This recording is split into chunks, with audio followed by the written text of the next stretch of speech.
This is Future Talk. Future Talk. Future Talk with Omnia Saleh and Hani Balkis. It is Thursday, ladies and gentlemen. Finally, welcome back to Future Talk right here on Pulse 95. It is me, Hani Balkis, with Omnia Saleh, bring you everything you need to know about what's happening in the world and in the UAE when it does come to technology.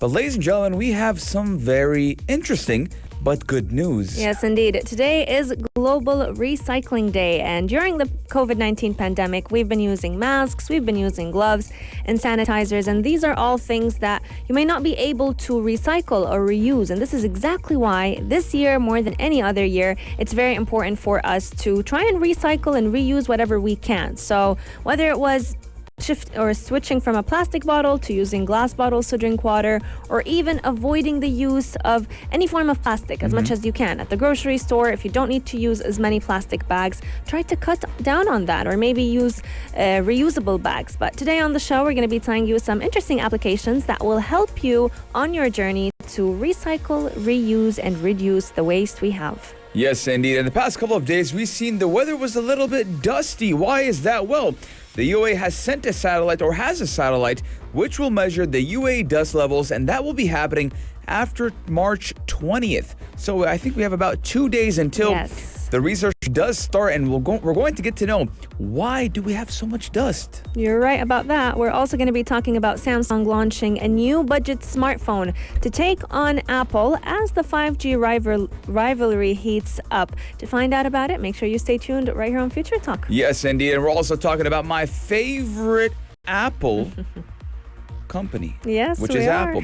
Now, Apple is reportedly making a magnetic iPhone battery pack. We do know that with the iPhone 12s, you now have kind of a magnet. When you want to charge your iPhone 12, you can kind of opt for that traditional going inside the phone or on the outside of it. But now we're looking at a magnetic iPhone battery pack. Yes, indeed. And in the world of apps, lots is happening as well. We're going to be talking about Instagram launching a brand new feature that will help protect kids from all grown-ups. What is this feature all about? Keep Pulse 95 locked. We'll be taking a short break, but coming back to talk all about the UAE Satellite.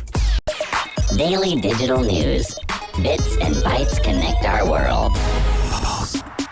Your quick roundup of everything that is happening in the tech world, in the UAE and around the world. If you've been walking down the streets right here in the heart of Sharjah, you must have noticed that the weather is very, very dusty. And this is exactly why the UAE has sent out a satellite, or is launching a satellite pretty soon, to measure the UAE dust levels. And the launch will be taking place on the 20th of March. Yes, the new environment satellite will assess air pollution right here in the UAE, and particularly when it does come to dust levels.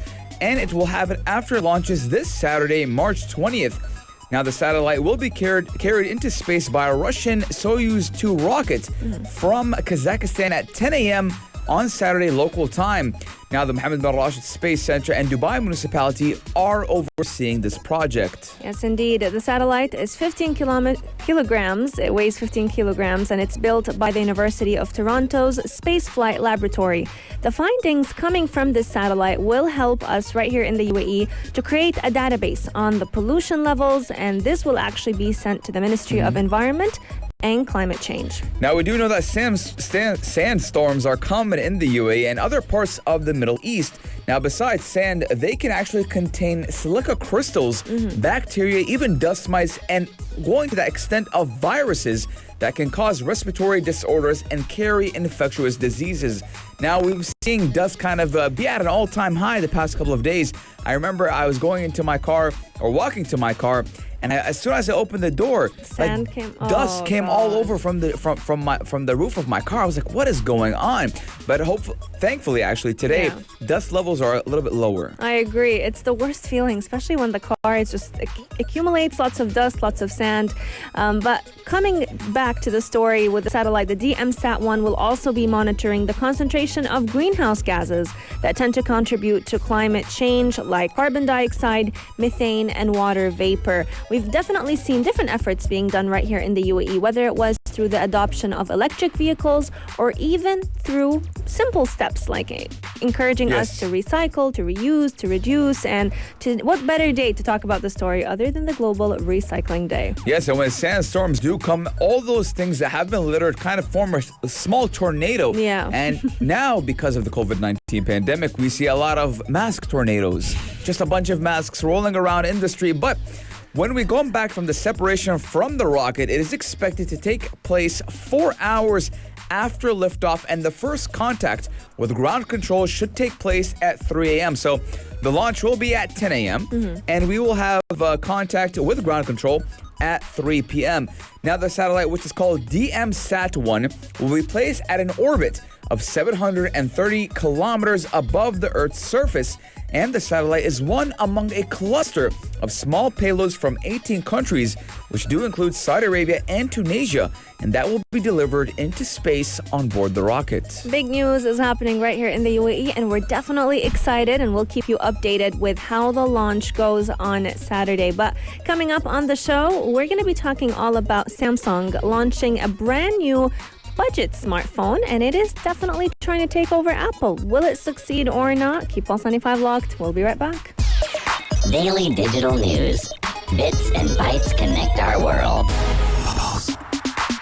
Ladies and gentlemen, the competition does continue, but we're not talking about any type of competition. We're talking about the battle of the phones, as Samsung has launched a new budget smartphone to take on Apple as the 5G competition does heat up. Now, Samsung have debuted their 3 mid-range smartphones on Wednesday, which was yesterday, including one with 5G support. And they're hoping to lure in people with less cash to spare as competition in the mobile industry does intensify. Yes, indeed. Now, we do know that Apple's phones cost an arm and a leg, and Samsung's phones sometimes can be as expensive, but overall, they are more towards budget-conscious users. Now, these new phones that Samsung have launched, they are part of their budget-friendly Galaxy A range, which has actually become a popular brand with Samsung customers that are put off by high prices in the firm's flagship Galaxy S lineup. Yes, now Samsung is aiming to reclaim its position as the world's top smartphone manufacturer just after Apple took that title in the fourth quarter of 2020. Which is crazy because we do know economically 2020 was horrible for everyone. Yeah. And we know that back in 2020, Apple was having problems releasing the iPhone 12 because so many warehouses and factories were closed down because of the pandemic. So for Apple to take number one place is pretty crazy. But Apple's new iPhone 12 is the company's first model to come with that 5G capability. Yes, indeed. The 3 phones that Samsung is launching are actually Galaxy A52, Galaxy A52 5G, and Galaxy A72. And it's quite interesting because the Galaxy A lineup is actually Yanis's favorite lineup. Yes. The director of the station, he loves this lineup of phones. Now, the A52... I don't like it. I don't like it either, but I mean, it is what it is. And it provides a good amount of features for those who don't want to spend as much on a phone. And now they're even giving 5G capabilities because the A52 5G is the only device out of the 3 that is supporting the super fast 5G internet that we are getting to love right here in the UAE. Yes, and you guys know that I am the money man, so I'm going to be telling you how much it does retail for now. It does retail for $510. If you multiply that by 3.66, we're talking about around 1,600 dirhams, which is making it a more affordable alternative to Apple's iPhone 12 mini. But we do know that Apple, when it did come to the iPhone 12 mini, they actually didn't get a lot of good feedback. Yeah, they didn't. And the sales were not as good. But honestly, for a Samsung phone with 5G capabilities, 1,700. I mean, it's a good price point, but let's go and look at the specs because I can tell you a lot of things are cheap, but the specs aren't that nice. Now, the Galaxy A52 does feature a bright 6.5-inch display, while the Galaxy A72 does have a 6.7-inch panel. The Galaxy A52 does include a 120 hertz refresh rate, which Apple has yet to have. Apple does not have 120 hertz refresh rate yet, and seeing it becoming on a cheaper phone is very important. Oh, that's definitely going to lure me towards this phone. Yeah, I mean, actually, iPhone 13, or they're saying maybe it might be the iPhone 12s. Anyways, the next model of the iPhones will have the 120 hertz refresh rate. Wow, so Samsung has actually jumped on that bandwagon with even a cheaper phone. Yes. This actually means, having 120 hertz refresh rate. It means that you'll be able to scroll more smoothly on the phone. Now, the entry Galaxy A52 and the more expensive A72 models are going to be featuring a 90 hertz refresh rate. So they're keeping the highest refresh rate for their 5G model phone. Now, Samsung did say that it's taken eye strain into account as well, since a lot of people have been spending more time on their phones. So it's currently going to be including a feature that automatically adjusts the display color temperature depending on the way a person uses their phone. Yes, and now let's go all the way to the camera, because we do know Samsung cameras aren't that great when it does come to the capability or compatibility on Snapchat, which is why a lot of people don't use Samsung or Android phones in general. Yeah. But all three phones do contain a quad camera, so 4 cameras, with a 64 megapixel main lens. The Galaxy A72 does feature a 3 times optical zoom, which Samsung says will let users take a photo from 10-meter distance that looks like it's been taken just 3 meters away. Now, we're seeing this trend ever since Huawei came out a couple of years ago with, I think it's called the Mate Pro. Mate Pro, yeah. Yeah, the Mate Pro. Ever since we saw that video a couple of years ago, some guy was in like a 50-story building, and he zoomed in all the way to someone sitting downstairs and could And he was see able to what see kind of coffee this guy was having. I was like, what? So, it looks like this is the new trend of seeing how far a camera can go or zoom into. Yeah, it was trending all over social media being, the camera that can zoom in more than any other smartphone. But speaking of camera, Samsung is actually partnering with Snapchat, which is interesting since, in my opinion, I'm going to get a lot of beef for this, but I hate the quality of photos on Snapchat. Yes. But now they're actually going to be launching a new camera feature, and it's a tool in their native camera app that allows you to add Snapchat filters to your typical pictures and videos on Samsung. That is very crazy, believe it or not. Now, I didn't know this feature was going to happen. I didn't know about that. So I'm going to tell me brand new information. Now, having this, is it going to mean that maybe with this lineup, pictures on Snapchat coming from an Android or a Samsung phone is going to be better? Now, believe it or not, a lot of people don't buy just because of the Snapchat thing. I agree. I personally hate looking through Snapchat and seeing photos taken by Androids.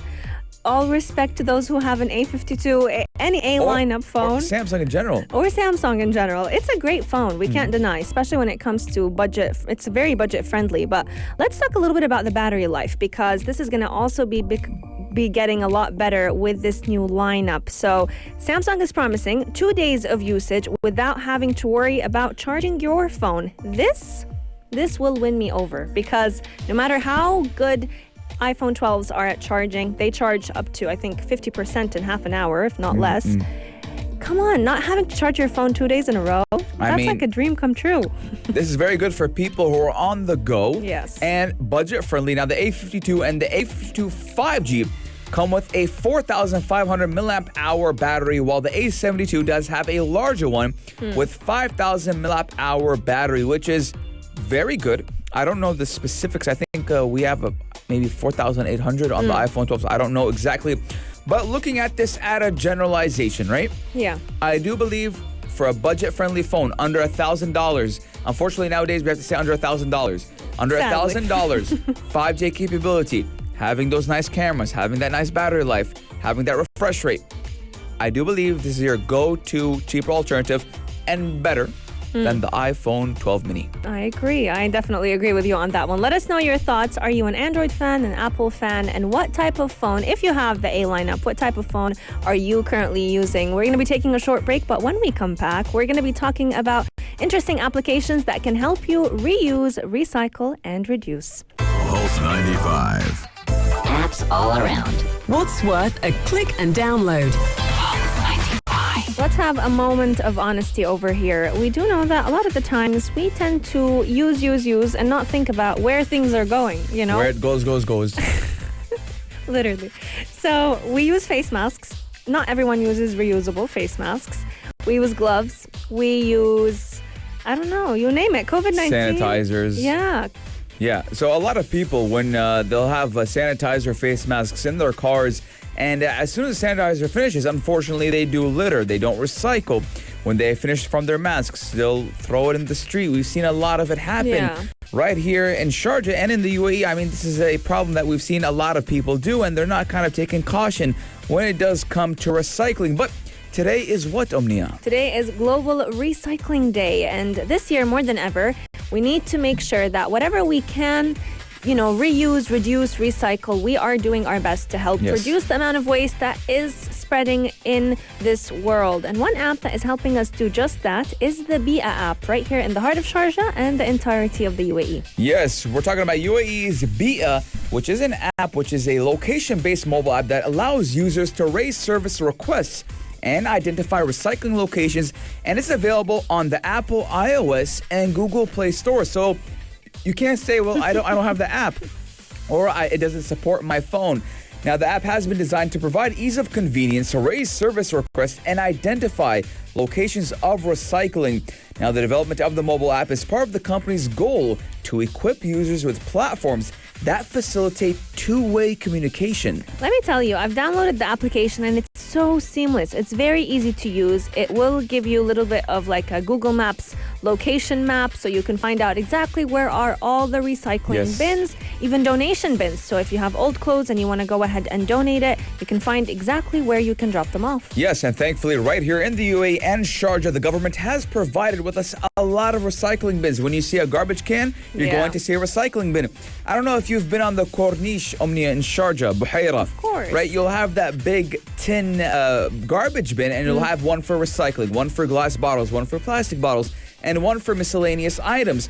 So you have all the resources, but are you utilizing them? Absolutely. And even sometimes in certain complexes right here in the heart of Sharjah, you'll find bins right in your complex, and you would have never even knew about them had you not taken the chance to find out exactly what are those different colored bins. I found that about when I was going through Azahia's apartment complexes parking, that we do have bins, but just no one actually knew about them or took a chance to take a look. Yes, now current features which are incorporated in the app do include a commercial tab for new and existing clients to review services for commercial waste collection, confidential documentation, destruction, and even environment consulting services. So big companies who have a lot of waste can use this app to kind of recycle properly and recycle through the government standards, which are the highest standards in the world. So if you have a problem with recycling, if you're a big company, if you're a user, just a single consumer, single user, an individual, you do have this app which will assess all different parts of your recycling uses. But Omnia, we have a lot of clothes, right? People have a lot of clothes. And especially ladies. Especially ladies. And sometimes we gain a little bit weight. Sometimes we lose a little bit weight. Sometimes they don't fit us anymore. What do we do with them, Omnia? Well, to me, I sometimes try and give them to friends and family, but other times I just either they sit in the closet or sometimes people throw them away. But now we don't have to do that anymore. Or they use them as a mop. Oh, you took me years back. Do you remember? This was the trend. Still is sometimes, let me tell you, with certain items. Yeah, especially like, what's it called? The baby's undergarments, like the little tank top that they wear. Okay. Sometimes mothers use them as like wiping cloths. I mean, that is a form of recycling. Instead of throwing it away, reusing it. But we do have a smart app which will ease donation of used clothes right here in the UAE. Now, it is a first of its kind smart application, and I love the name of it. It's called Malabes, which is actually clothes in Arabic. It's spelled Malabes, and it's one of the easiest ways to go ahead and donate secondhand clothes. Very easy to use. It's available on both platforms, iOS as well as the Play Store, and it gives a boost to every person who wants to change up their wardrobe, but at the same time they feel bad for getting rid of those clothes and not having them be put into good use. Yes, it's going to ease the donation of secondhand clothes and has been launched by the Beit Al Khair society. Now, the collected clothes are sold to recycling companies, while the proceeds are spent on an array of charity programs. So the clothes not necessarily will be handed to people in need, but they will be recycled, thus creating a source of money, which will be given to charity. Now, the app is expected to remarkably increase the volume of collected clothes. Now, the revenues of the sold old clothes over the last few years have actually exceeded a amazing amount of money, which is 7 million dirhams. And these were all spent on a few projects for the benefit of vulnerable people. Let us know your thoughts. What do you do to help the environment? Whether it was recycling, reusing, reducing, are you using a certain application, or even doing small steps like going to the grocery store and instead of using plastic bags, going for that reusable bag. You know what I do if I have a shirt that's too tight on me, Omnia? What do you do? Or it's too big on me and doesn't look good enough to wear it in public, I'll kind of make it sleeveless. And then use it as like a Gym. hangout. Home. Yeah, Okay. gym. I'll use it as for something for the gym. I'll wear it at home. I mean, there's a lot of things you can do to recycle. You don't have to necessarily donate it. We would love you to donate it. I mean, it's helping people who are in need. But if you find it kind of a hassle, or you don't know how to donate, or you feel like it's a little bit of a long process, there's a lot of ways you can use it as a mop. Yeah. Or you can use it like me. I just created a sleeveless shirt, and I'm good to go. That mop analogy killed me because it was one that I forgot about. Let us know your thoughts and join the conversation. Coming up on the show, we're talking all about Apple making an interesting form of battery pack, and it is all about that magnetic capabilities. Keep Pulse 95 locked. We'll be right back. Check this out. Check this out. Pulse 95. Your boy is back at it again, ladies and gentlemen, with more Apple rumors. This is kind of a trend right here on Future Talk, where we always bring you Apple rumors. Now, we have a new rumor coming straight out of Apple, and it's how Apple is reportedly making a magnetic iPhone battery pack. Now, obviously, iPhone batteries are awesome. Yes. But at the same time, we use a lot of things when it does come to our phone. But we always need something on the go. Portable chargers are sometimes a little bit of a hassle. Yeah. They're thick. They're big. You have wires going. Yeah. You have wires going everywhere. The cover, what was it called? The cover? Yeah, I think it was the MagSafe cover, wasn't it? MagSafe cover, yes. Yeah. I mean, a lot of people liked it, but a lot of people... You used it as well. I used it for a while, but then I noticed that my battery was actually going down. With it? Yes, and it's something that a lot of people didn't like as well, that even if your phone is at 100%, it still continues to charge. So you can't turn it off. You can't turn it off and say, hey, I don't want to charge anymore. So you're kind of limited to that one-time thing. But we do know that MagSafe has been useful for wallets and charging stations when it does come to the iPhone 12 series. But reports are suggesting that Apple is apparently ready to extend that functionality in a whole new different direction. Yes, indeed. So Apple is currently working on a MagSafe battery pack that would wirelessly charge your iPhone 12. This will be done by attaching the battery pack magnetically to the rear panel. So it's very similar to how the MagSafe charging covers would operate, but unlike those previous ones, this will not necessarily be a case as well. So even though the case did look elegant, it did have the same struggle that Hani was talking about with constantly charging your battery even when it's full. And over time, this does drain your battery. Having too much of something is just like having too little of it. Yes, now Apple obviously did decline to comment, but Omni and I do have that conspiracy theory that Apple leaks stuff intentionally. So we jump on it, and obviously Omni and I have never been wrong when it did come to a rumor. So, we would get a rumor coming out of, or something related to Apple. Yeah. And then it came out true a couple of months later. So for me, Omnia, I would get my hands on a battery pack because, again, you just clip it on. You can put it in your pocket. It should be sleek and thin. Yeah. You clip it on. It's magnetic, so it's not going to fall anywhere. But, Omnia, I know what's going to happen with this battery pack, right? It's going to be very expensive. And a lot of third-party companies are going to create mock-ups of this battery pack, which everyone is going to buy. You couldn't have been more accurate with that. Yeah, I mean, I believe it was 350 dirhams for that cover with the Yeah. battery cover. Too much. Honestly, I didn't buy it because I just felt like, okay, it's a great innovation, but I can simply use a power bank. Yeah, and it makes your phone a lot more bulkier. And I feel like it's going to heat up your phone. I don't know. Yeah, I mean, it makes your phone a lot more bulkier. Yeah. Because you have that battery, and on top of your cover, and let's say, I mean, all of us, 99% of us have already a cover on our phone. Yeah. So I have to take off my cover, put another cover on. Where am I going to put the other cover? And another question that comes to mind, if it's just a clip-on charging station, will it connect with my cover on? Or will I have to... Yeah. Will I have to keep the phone without a cover to be able to use this battery? No, I believe it's straight onto the cover because, Okay, good. I mean, we're seeing with the MagSafe covers in general, Yeah. right? We're seeing a lot of people actually use it to clip it onto car doors, right? And they have that cover on. And me, myself, I don't have a MagSafe cover, but I have a magnetic cover. And it clips straight onto it. I do believe the phone itself, or the magnet in the phone, is strong enough To attract. to attract, even though there's a cover on it. Let us know your thoughts. Our text lines are open, 4215 do it Salat, or slide into our DMs at Pulse 95 Radio. We're going to be coming back to talk all about Instagram because they're launching a brand new feature that will definitely be a favorite for all those mothers out there who are worried about their kids' safety on social media platforms. Yeah, it's one of my favorites as well because we do know that the internet is a free space, but at the same time, we have to keep in mind what our children and adolescents are looking at when it does come to the internet. Pulse 95. Apps all around. What's worth a click and download? There's a very popular question between mothers that tends to circulate all the time. At what age do you allow your children to own a social media app or an account on a social media app? Whether it was Instagram, Facebook, Twitter, you name it. We do know that social media apps themselves have a guideline of at least being 13 years old. But do children actually follow those guidelines? And how many times do children go ahead and create accounts and assume that they're 13-year-olds? And the application just never finds out. I mean, when I was a kid, I was 18.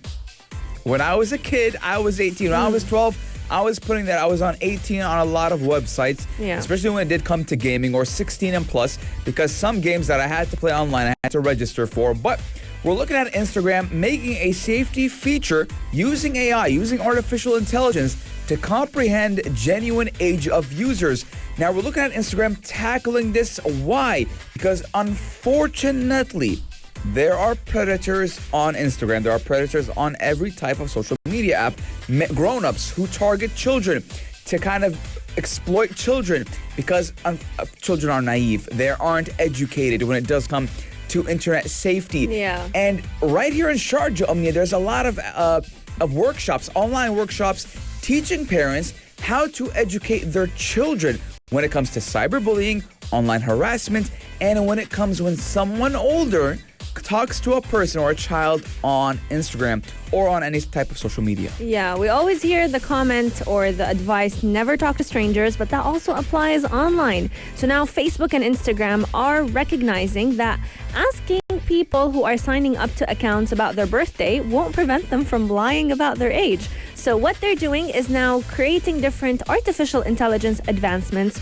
to make the system smarter so that they can comprehend the genuine age of the clients. So now that people start joining, especially youngsters, they will definitely have their age be confirmed in different ways. So Instagram is now making it much harder for Yes. children to lie about their age, but this is all for their own good, to make sure that they're not, dealing with risky grown-ups that may not want the best for them. Yes, now Instagram is making genuine strides in shielding youngsters from risky grown-ups on the stage. Now, one new element is that grown-ups won't send direct messengers to clients younger than 18 who do not follow them. Now, if two clients are associated, if two people follow each other, Instagram will in any case caution the youngster about conduct on the grown-up's part. And what does this grown-up want with you? What is he or she talking about? Is this a family member or not? And Instagram is also making it harder for grown-ups to find youngsters on the stage in any case. Now, while it doesn't actually have a full arrangement of measures yet, the organization did give a few instances of what it may do. Yes, indeed. So, for example, teenagers may not be appearing in the recommended clients or recommended people to follow segment.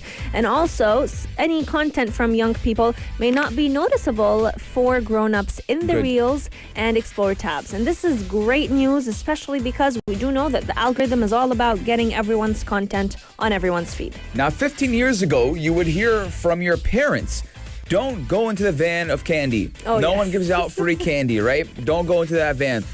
Don't talk to strangers in real life. Don't tell them your age, where you're from, your name. And now this generation in general, we're talking about, let's go all the way back from 2010. 2010 until now, kids don't go out as often. I remember when I was 4 years old, I used to run around the neighborhood barefoot, right?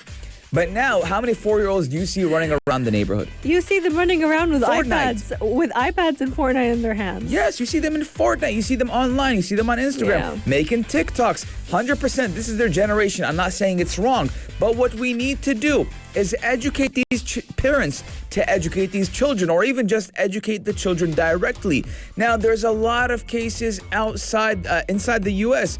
where, unfortunately, there's a lot of predators targeting children. Yeah. A lot of pedophiles. This is the world we live in. It's not all, beautiful colors. It's not black and white. There's things that happen under the table that need to be brought into light. And I'm liking that Instagram is doing this.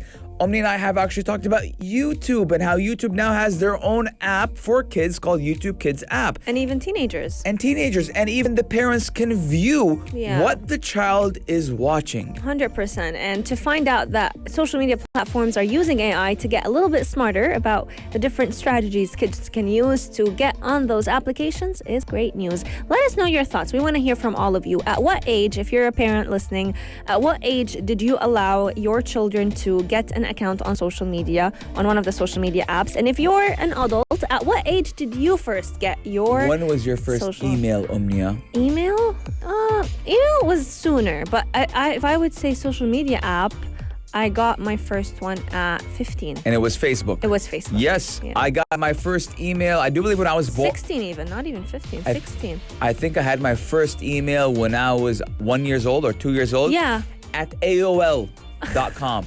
And then at Yahoo.com. And then the king, Hotmail.com. My dad set them up all for me, obviously. My dad had my passwords. Same. And then Facebook, I believe, 2007. When did you get on MSN? Do you remember the good old days of MSN? Oh my God. I think MSN taught me so much when it came to literature, typing, talking. MSN was, I used to talk to my cousin all the time, Dima. Oh. Right? She was older than me. She was like my big sister. I used to talk to Dima all the time. Ramsey, my cousin, my other cousin. I used to talk to so when I was in the States, I used to talk to my best friend cousin, or my best cousin here, Nasser, all the time. We used to talk. He didn't have good English back in the day. And I was in the States, obviously I knew how to speak in English. Yeah. So we would communicate via the big emojis you can call them. Yeah, the one goes, all the different pools, when it comes a kiss and it sucks up the whole screen. The good old days of MSN. Let us know, what were your favorite, or what is your favorite social media app? I think between all of them, it would either be MSN or BBM.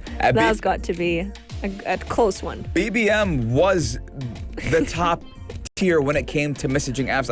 I don't care. I would give up all social media now to go back to 2010, 2011, 2012, even all the way to 2014. Yeah. When we had BBM and it was the king of everything. But ladies and gentlemen, this does conclude Future Talk for today. It is Thursday. We do hope you have a great weekend. And Omnia, it is the weekend, but the COVID-19 pandemic is still alive and well. Yes, indeed. It is not over, and we want to remind all of you to make sure that you're taking all the precautionary measures to keep yourself safe, as well as those around you. Pulse 95 still has lots to offer for all of you. Coming up is Afternoon Karak. The weekend recommendations are back, and the Dream Team, Aisha Al-Mazmi and Mikhail Atiya, will be telling you all about it. If you liked this episode of Future Talk, drop a like and subscribe. Pulse 95. Be sure to follow us on Instagram for all our daily updates and top stories.